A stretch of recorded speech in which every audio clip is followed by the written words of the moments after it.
Assalamualaikum warahmatullahi wabarakatuh.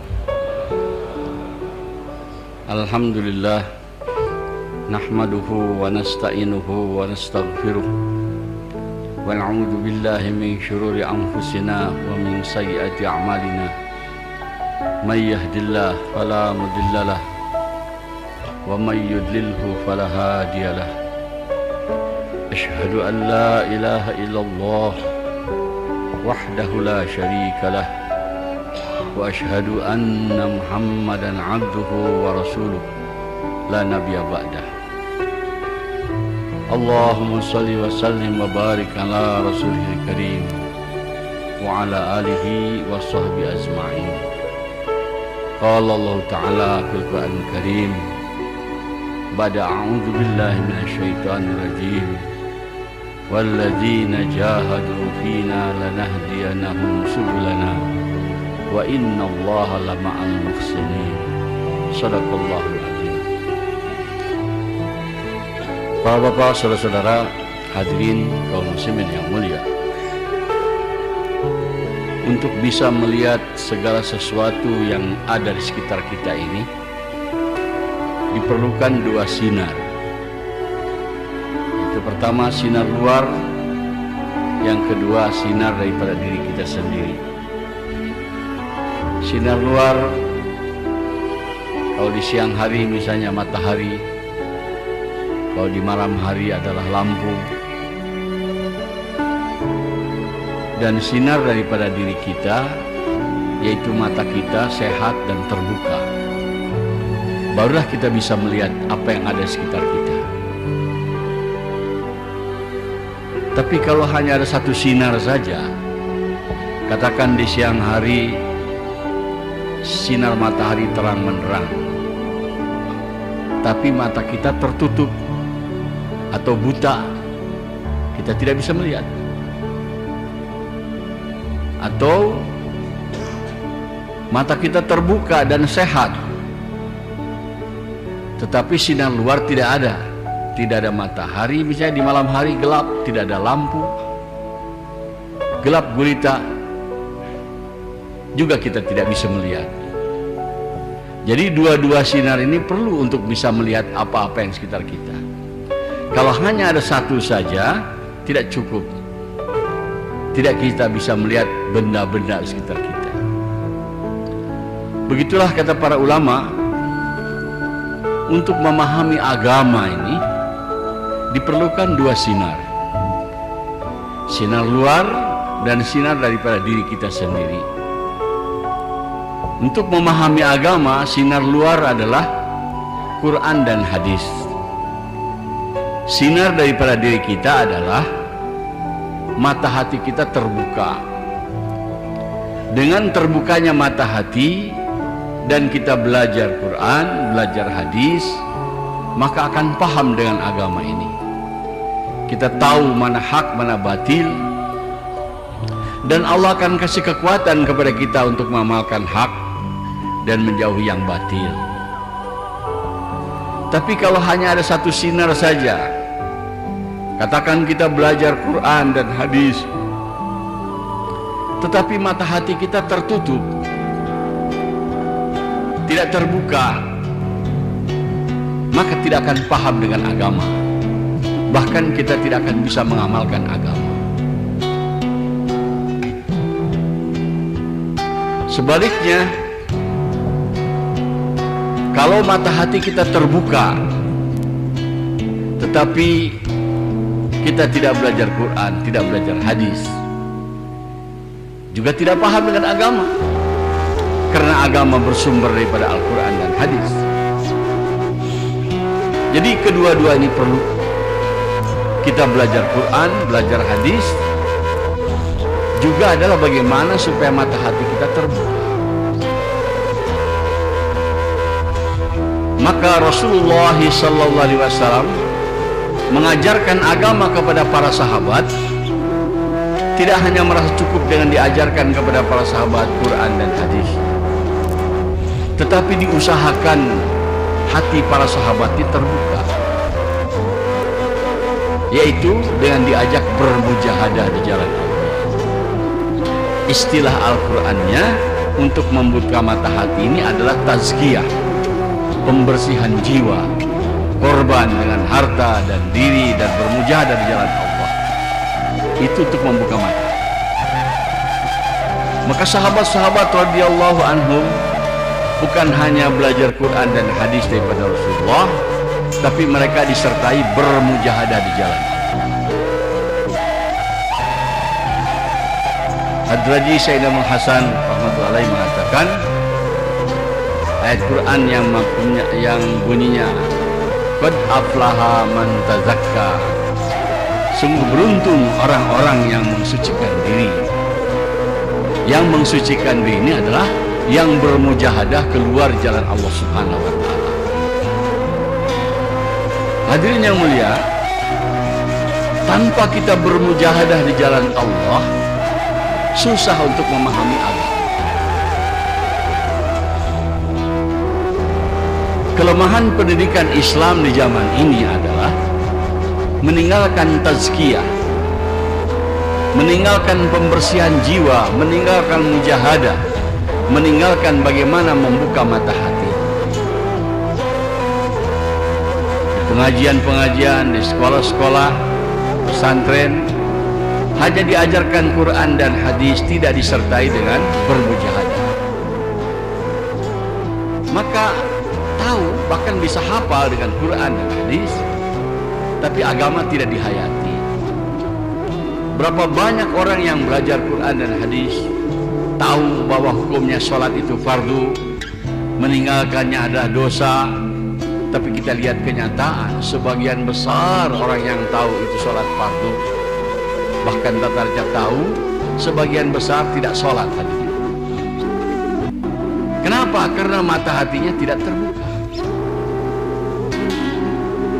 Orang-orang Islam yang melakukan yang haram bukan tidak tahu itu haram, itu larangan Allah, tahu, tapi karena mata hati tidak terbuka, tidak ada kekuatan untuk mengamalkan agama.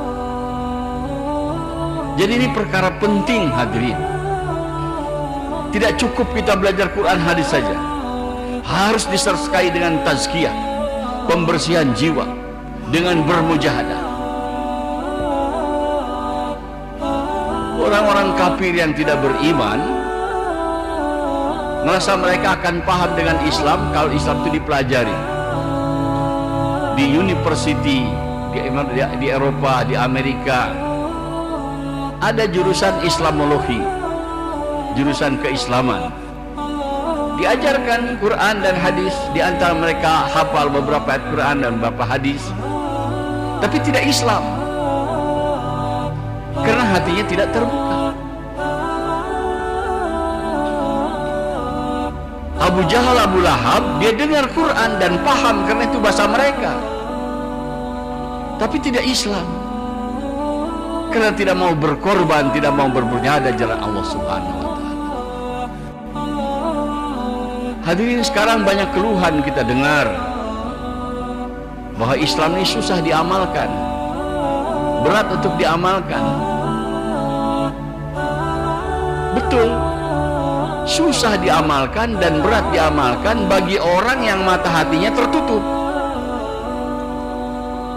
Bagi orang yang mata hatinya terbuka dan dia belajar Quran dan hadis, maka mudah agama itu diamalkan. Hadirin, sepasang suami istri di Amerika baru masuk Islam. Dua-duanya mu'allaf, baru masuk Islam. Dia pergi ke India, keluar masturat untuk 40 hari. Sampai di India, dia keluar masturat 40 hari. Dengan keluar 40 hari, si istrinya, wanita yang mu'alaf ini, langsung menutup dirinya dengan cadar, tidak kelihatan auratnya. Setelah selesai 40 hari, ada wawancara dengan muslimat daripada Aligarh Muslim University di Aligarh di India. Setelah cerita-cerita pentingnya agama, manfaatnya agama, Ada salah seorang dosen ibu-ibu dari Aligarh Muslim University, dia muslimah, dia mengatakan, saya setuju Islam ini cara hidup yang paling bagus, agama yang paling bagus, tetapi di zaman modern seperti ini berat untuk diamalkan. Nah, kata ibu-ibu dari Aligarh Muslim University, ini seorang Amerika yang baru masuk Islam mengatakan, pendapat saya, katanya, Islam itu tidak berat diamalkan, asal cara belajarnya ikut cara Rasulullah SAW. Buktinya dia bilang, saya orang kafir baru masuk Islam, tapi saya belajar agama seperti yang dicontohkan oleh Rasulullah, bermujahadah, berkorban dengan diri dan harta keluarga Allah. Alhamdulillah, saya bisa mampu menutup aurat saya semua.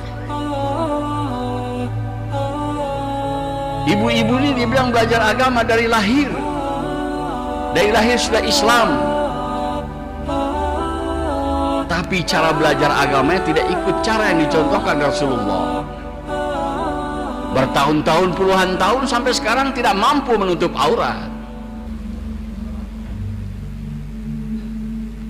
Ya hadirin, untuk memahami agama ini bukan hanya kita ikut mengamalkan agama cara Nabi, tapi juga belajar agamanya harus ikut cara Nabi. Yang menjauhkan umat Islam dari agama hari ini karena kita belajar agama tidak ikut cara Nabi. Belajar agama disamakan dengan belajar matematik, ilmu hukum, ilmu ekonomi. Lain, agama tidak bisa sama. Kalau ilmu yang lain, matematik, ilmu hukum, ekonomi, itu bisa dicerna dengan otak. Tapi agama tidak, harus dicerna dengan hati. Nggak bisa dengan otak. Kalau agama bisa dicerna dengan otak, yang pandai-pandai itu orang Jerman, orang Inggris bisa pada manut Islam. Kenapa tidak? Karena hatinya gelap, hadirnya mulia. Tidak terbuka mata hatinya. Maka ini perkara penting. Maksud daripada dakwah ini adalah kita ikut belajar agama cara seperti bagaimana Rasulullah mengajarkan agama kepada para sahabat radhiyallahu anhum.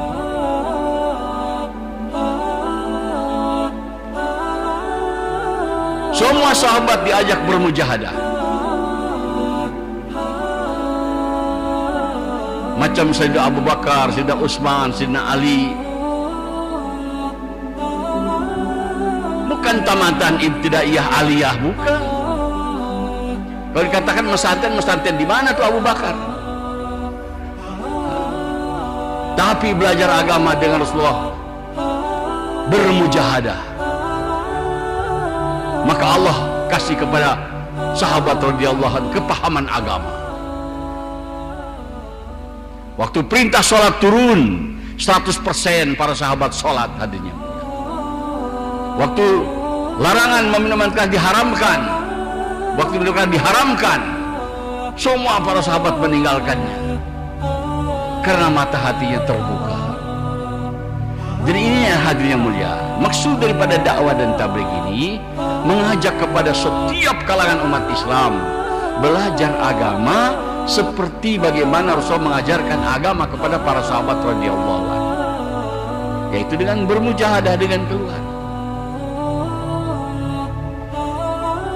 Maka hasilnya hadirin dapat kita saksikan sendiri. Sudah juta-juta orang Islam melalui amal ini mendapat manfaat hadirin. Banyak yang ikut kepada amal ini orang-orang awam yang sebelumnya jauh dari agama, tidak tahu agama. Subhanallah, karena berkah ikut cara belajar seperti Rasulullah dengan sahabatnya, maka sedikit demi sedikit agama datang kepada mereka. Saya sering katakan hadirin yang mulia, kita sebelum dakwah ini sebelum mempelajari agama ikut cara Rasulullah sebelum dakwah ini. Jangankan perkara agama yang berat-berat, menaruh peci saya di depan dan di kepala kita ini susah hadirin. Adanya tutup kepala di mereka setelah kita dakwah. Orang yang bermujahadah di jalan Allah mendapat manfaat yang besar hadirin. Ada orang tidak pernah sholat sama sekali, gara-gara keluar 3 hari tidak pernah ketinggalan sholat lagi. Ada mujahadahnya tinggi hadirin, setelah keluar 3 hari 40 hari tidak pernah ketinggalan tahajud lagi. Tergantung kepada mujahadah kita, bagaimana sejauh mana kita membuka mata hati kita. Dan ini madrasah mudah, orang tua, orang muda, anak-anak bisa ikut. Kalau kita sudah tua masuk pesantren malu, tapi dalam dakwah ini tidak malu kita. Ulama bisa ikut, kita pun orang awam bisa ikut juga. Kita dari pengalaman banyak hadirin, orang-orang Islam yang ikut dakwah ini, jangankan sholat, Fatihah saja nggak bisa. Banyak. Alhamdulillah dari berkah amal ini, mereka mulai ada spirit, ada semangat belajar Quran. Walaupun sudah tua, perbaiki Fatihah, perbaiki bacaan surat-surat. Dan alhamdulillah terus Allah bimbing, Allah bimbing, Allah bimbing, sehingga kelihatannya seperti orang soleh bener gitu. Hanya dari berkahnya amal hadirin. Sungguh kita bodoh hadirin kalau tidak mau ini amal hadirin. Tanpa diambil ini amal, susah agama datang kepada kita hadirin. Walaupun mungkin kita Quran dihatamkan, hadis dihatamkan, tapi tidak mujahadah di jalan Allah, susah agama datang kepada kehidupan kita. Ini satu rahmat, satu kurnia yang besar daripada Allah kepada kita. Amal dakwah dan tabligh ini, melalui amal ini Allah berikan kemudahan kepada kita untuk mengamalkan agama. Jadi boleh katakan singkatnya, kenapa kita harus keluar di jalan Allah? Untuk mudah mengamalkan agama. Kalau kita sudah amalkan agama, pasti keadaan baik daripada hidup kita Allah akan datangkan dunianya dan akhiratnya. Hidup kita bermasalah, masalah ekonomi, masalah ini, masalah itu, asbab musababnya hadirin, kesusahan-kesusahan datang kepada kita ini adalah akibat daripada meninggalkan agama. Kalau kita jalankan agama, Allah berjanji Allah yang akan selesaikan masalah-masalah kita. Semua kesusahan datang kepada kita akibat daripada dosa.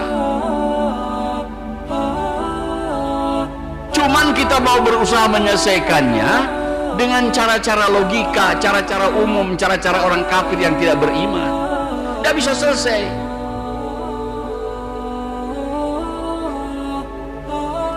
Masalah kesehatan, masalah penyakit. Sabda dalam hadisnya, al-marid minaz-dzunub, sakit itu daripada akibat dosa. Dalam hadis-hadis yang mendetail ada, dosa ini akan menyebabkan sakit ini, dosa ini menyebabkan sakit ini.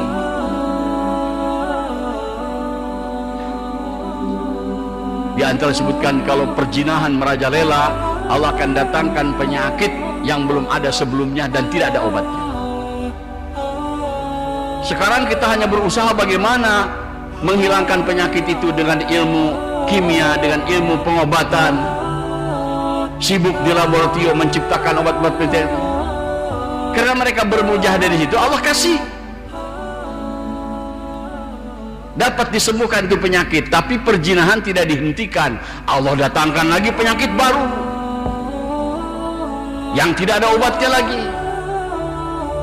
Manusia sibuk lagi di laboratorium mencari obatnya begini-begini, Allah kasih. Tapi perzinahan tidak dihentikan, Allah datangkan lagi penyakit baru. Itu ada ujungnya penyelesaian begitu hadirin. Berhentikan zina, maka dengan sendirinya Allah akan hilangkan penyakit itu.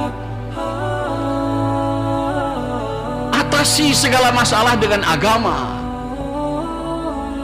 bukan hanya dengan akal-akalan kita. Hadirin, kita dulu di sini di Indonesia terkenal ada penyakit malaria. Itu asbabnya ditularkannya melalui nyamuk. Maka supaya nyamuk ini jangan hidup, berantas nyamuk, disuruh bersihkan got, jangan ada air yang tergenang, semprot dengan DDT, macam-macam, supaya nyamuk itu hilang. Tapi dosa tidak dihentikan hadirin. Allah datangkan nyamuk yang tidak suka hidup di tempat kotor, maunya di tempat bersih. Dan ini nyamuk lebih bahaya daripada nyamuk malaria hadirin. Itu nyamuk demam berdarah, sukanya di air bersih. Coba lihat dulu, nggak ada itu. Jadi atasi masalah dengan agama, bukan dengan akal-akalan kita. Allah pasti selesaikan masalah kita kalau kita atasi, kita amalkan agama Allah Subhanahu wa Ta'ala. Masalah ekonomi tidak bisa diatasi dengan S1, S2, S3, tidak bisa.